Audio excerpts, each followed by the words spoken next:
Hello everyone, and welcome back to the Calvin Tobin Show. I am your host, Calvin Tobin. Today we have a lot to talk about, so let's get right into it. All right, we are now in the second round of the playoffs from the NBA to the NHL, and we're off to a great start.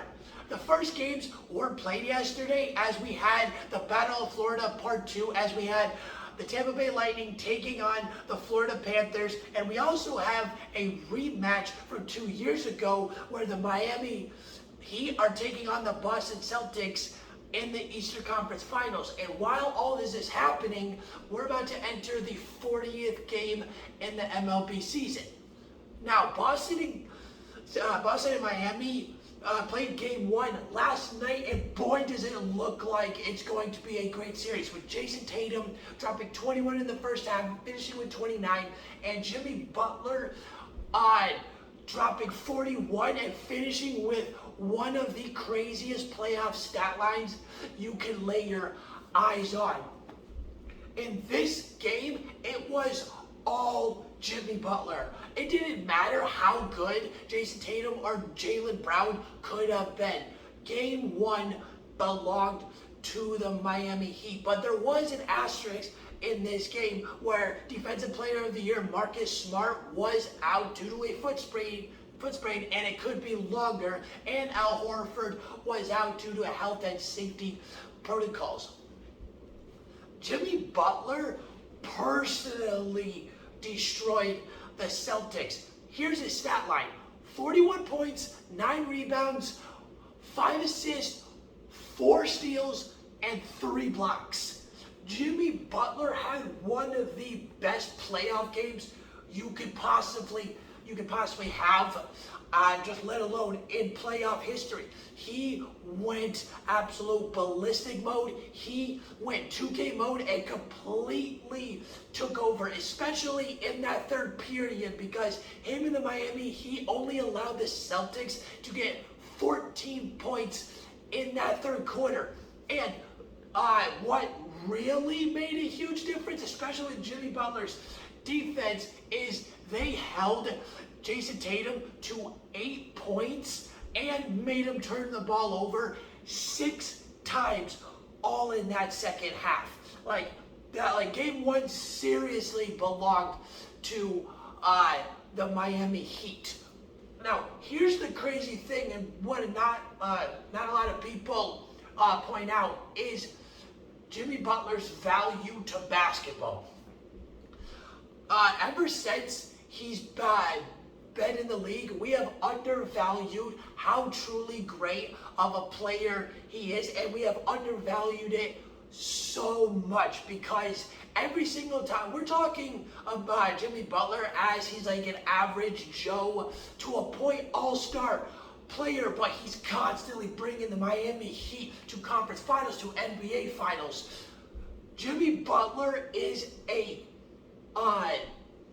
under the radar superstar. That's what Jimmy Butler is, because especially in the playoffs, he goes off and just goes in against everybody. The playoffs is his playground, because he loves to outperform everybody, and he has done that consistently in the playoffs. Now, with this series, I got Boston in 7 games, with it being a seesaw series all the way. Now, here's the thing. Boston would have won game one if they were fully healthy. Boston was, to a point, being without Kyle Lowry. But here's the thing. To a point, game one would have went, or it really would have went Boston's way, and they would be 1-0 if Marcus Smart and Al Horford were in this game. Because based on also pure talent all around, the Boston Celtics all across are better from top to bottom on pure talent. You put Horford and Smart in that game with no issues whatsoever, Boston is winning that game. Now, winning is obviously the forefront of just about anything, and Tampa knows how to win, as they are off to a great 1-0 start against the Florida Panthers in the first round. Now, the Florida Panthers may have the most wins this year. They also might be the winningest team this year, and they may have the President's Trophy. But when it comes to the playoffs, they have showed that they don't have that extra level of grit and fight in them, because against the Capitals and again, game 1 against the Tampa Bay Lightning, they have showed that they don't whatsoever have that extra level in them, and it shows that and this proves that they will not win a cup. And besides, we all know Tampa dominates from top to bottom in everything. But other than that, Florida in this game, in game 1, they started off strong and fast with a 1-0 lead in that first period, keeping Tampa on their heels. But as soon as that second period hit, Florida completely caved in, and just nothing was going right for them as they lost 4-1. They were getting outplayed on every single level. They were limiting Huberdeau's passing. They were capitalizing on just about half of the power plays yesterday, 3 of 6. And some of those penalties that were in Tampa's favor, Florida actually had to force commit some of those penalties, especially the hooking penalty against Nikita Kucherov, because if Florida did not hook Nikita Kucherov, there's a great chance that could be another goal. And what else Tampa did, and what Tampa did in this game, or what else they did, is that they were able to make the role players have the role of the best players. They made the roles completely switch, where they had they were limiting and they made and couldn't get and made sure that none of the top end players for Florida could do anything, and it just relied on those role players to utilize that offense. But here's the thing about Florida. They have to step up. Now, what do I mean by that? I mean step up, especially when it comes to the power plays. We all know Tampa dominated the game yesterday with the power plays, let alone the playoffs. The Panthers are horrible with penalties right now in the playoffs. Horrible, absolutely horrible. And here's what they're at. They are at an atrocious 0 for 21 on the power play.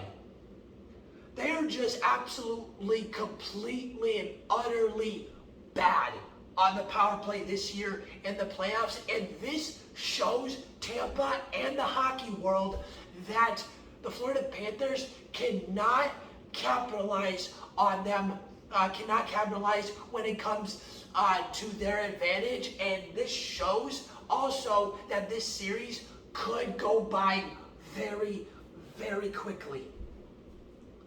Tampa looks like they did last year. And Tampa, like I said earlier, knows how to win, and their speed and stamina is what destroys most of these teams, especially in the playoffs when it comes to closing these games. And that's why Tampa was able to have a dominant victory over the Panthers, winning 4-1. But the fact that they still look like they have the past 2 years shows that they have a huge chance at going at a 3-peat, and they're going at a 3-peat, and we all want to see Tampa 3-peat, because nothing's better than watching sports history being rewritten. But also, with Tampa, I got them in 6 games, and possibly 5, because of what I just listed off for Florida, and shows how dominant Tampa can be. And if Tampa plays the way they have against Florida in the last two games, this game and the last game that they played them in the regular season, they play like that in these two games, the Tampa Bay Lightning actually have a good chance at sweeping the Panthers, because the Panthers, like I said, they're not built for the playoffs. Tampa is. Let's see what Tampa can bring out of Florida, because you have to be at your best, if not better than your best, when you're facing champions, especially Tampa. Tampa in 6. That's my pick. But if it's based on pure dominance and it's a one-sided thing, I'm going with sweep. I'm going with a complete sweep. Great, good solid series, 6 games. Domination, sweep. That's me. Now, in the famous words of Stephen A. Smith, New York, stand up. New York is the talk of the baseball world right now, especially New York baseball. The New York Yankees, 27-9, best record in baseball. The New York Mets, 24-14, 4th best record in baseball. And right now, Judge and Stanton are in the top 5 each with home runs. Judge has 14 and Stanton has 10, and these guys are already now. And even though we're about to enter the 40th game, which is still a good chunk into the season, it still seems a bit too soon where we can actually be looking at Giancarlo Stanton and Aaron Judge, which I don't doubt that they can do it all, because of them being the two of the biggest power hitters in baseball, if not the 2 biggest power hitters. They're being looked at as they could be the next pair of teammates to hit 50 home runs each in the same season. The last and only pair of teammates in baseball history that have done this, and they did this all the way back in 1956, is where Mickey Mantle and Roger Maris both hit 50 plus. Roger Maris hit 56, or Mickey Mantle hit 56, while Roger Maris hit 61. And at the time, if no one knows this, at the time, Roger Maris actually ended up breaking a home run season record by Babe Ruth, which was originally 60 before it was broken in 1956, but now we all know the record is 73, held by Barry Bonds. But as I was saying, I still think that it's a little too soon. Let's get to about the 65th game. I say, in my opinion, 65th to 70th game, and let's see where Stanton and Judge are at with home runs. Then we can start having that discussion. But that's also a very, very rare discussion too, because only one pair of teammates have ever done it in the same season. And it was nearly 70 years ago. It was 66 years ago. That was the first and last time this ever happened. Now, let's get on to the New York Mets. The New York Mets are actually, in my opinion, the best team in baseball. Even though they have the 4th best record, and by the 4th best, it goes in order from 1 to 4. It goes New York, Dodgers, Houston, and then the Mets. Now, what the Mets have done, they are 24-14. They got Pete Alonso, who's having so far, my prediction is so far correct of him having a MVP season, because he's leading his entire team in home runs and RBIs. And they also got Francisco Lindor, who is also on the pace of being able to duplicate his 2018 year stat line. And Jacob deGrom, their second best pitcher, would be first if Max Scherzer didn't join the Mets.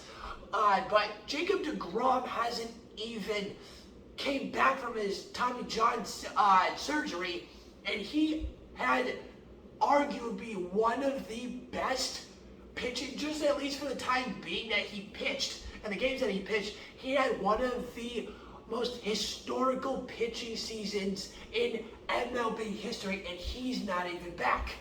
Along with Francisco Lindor, Pete Alonso, like I said. Jacob deGrom comes back. This team is going to take off on another level if Jacob deGrom can do, but it's hard to do what Justin Verlander is doing, which is coming off a Tommy John series and being able to nearly throw a no-hitter. But that's Justin Verlander. He's known for that stuff. Jacob deGrom is not quite there. But based on last year, he could very well be there. Now, my top 4 teams are actually not in order of the record. It actually goes, in my opinion, my top 4 teams goes right now, the New York Mets, the LA Dodgers, the New York Yankees, and then the Houston Astros. Those are my top 4 right now. And the reason being is because, especially between the New York teams, because that's the talk of baseball right now, is because of strength of schedule. If you look at the New York Yankees, except for pretty much Toronto and Tampa Bay, they played practically the worst and lowest low-end teams all year long. But if you look at, and there's a reason why the Yankees are 27-9, but the New York Mets have played, and besides, the National League right now is by far better than the American League based on wins, because the American League only has four teams in the 20 win column, and one team is about to enter 30. And while the National League has 6. The National League is better right now, completely. And this is why the Mets are better, is because they're continuously playing the top-end teams. The Phillies, the Braves, the Cardinals, the Giants. All those teams are top-end. Not like Kansas City, Baltimore, and Boston, where the Yankees are playing. Yes, I get division rivals, but still, that's why the New York Yankees are the best. The New York Mets are the best team in baseball. Switch schedules, I'm not even kidding. Seriously, switch schedules, high chance that the New York Mets could be undefeated. I'm not even kidding. Because if the New York Yankees can be 27-9 for their roster and what they have, the New York Mets roster is by far better, just by like a few players, but that's still a significantly better. Switch schedules, I'm not even kidding. There's a huge chance that the New York Mets could be undefeated, other than playing the Rays, because that's the best team of the Yankees, and who knows, because the Rays are also a top-end team. Like, literally, switch schedules, the New York Mets could possibly nearly have an undefeated season. The New York Mets are the best team in baseball. Now, Deshaun Watson, he's not looking too good right now. Yes, he just got a 5-year, $230 million contract with the Cleveland Browns, but that still did not diminish this personal conduct policy that the NFL is trying to pin down and see what's up, as 22 massage therapists have filed lawsuits against Deshaun Watson. Now, here's the thing. 22. Let that number sink in for a second. 22, the amount. How? How can it be this much and Deshaun Watson still not, like, I love Deshaun Watson, great player, it seems like a great guy on camera at least. I've never met him in person. But 22, like, are you kidding me? This seems a bit suspicious, a little bit, because if it was like 2 to 3, and they're trying to 2 to 4, and they're trying to dumb it down, different story, and I can see that. But 22 different places, or at least 22 different women, are trying to pin all this sexual allegation stuff against Deshaun Watson. I do not think that this, in my opinion, and because of the amount of loss of the massage therapists that are filing lawsuits, I don't believe that all this stuff is true, and these massage therapists are just trying to get a bag. Like literally, they're just trying to get money, and they know Deshaun Watson just got paid. But if it was a lot less, if it was between 1 and 5, 2 and 4, whatever it is, different story. But the fact that it's over 20 sounds suspicious and not really fake, obviously, because it's an actual lawsuit.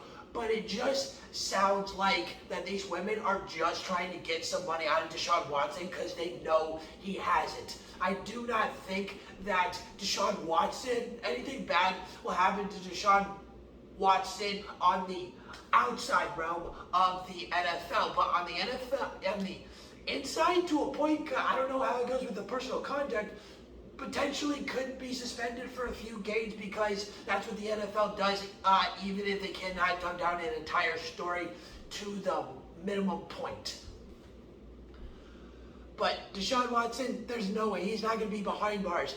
Worst thing is going to happen to him is he's going to potentially miss a few games, but I don't even think that's going to happen because it's 22. Literally 22.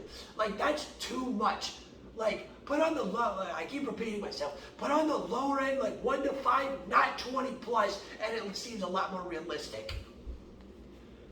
Now, last but not least for NFL news, superstar Green Bay Packers cornerback just got paid and is worth every dime. 4 years, $84 million. But it's going to be an entirely different team because Valdez Scantling has left, and Devontae Adams has left. So this is going to be an entirely different Green Bay Packers team. But we all know Aaron Rodgers knows how to make things that are absolutely ridiculous look effortless. But Jaire Alexander got paid, and now he's just got 4 more years to prove that he is that guy for Green Bay, and he's worth every single dime. All right, that's the end of the Calvin Tobin Show. Please subscribe to my channel on YouTube at Calvin Tobin Show so you don't miss out on any sports media. And please follow me on Instagram at Calvin Tobin Show so you don't miss out on any sports news whatsoever.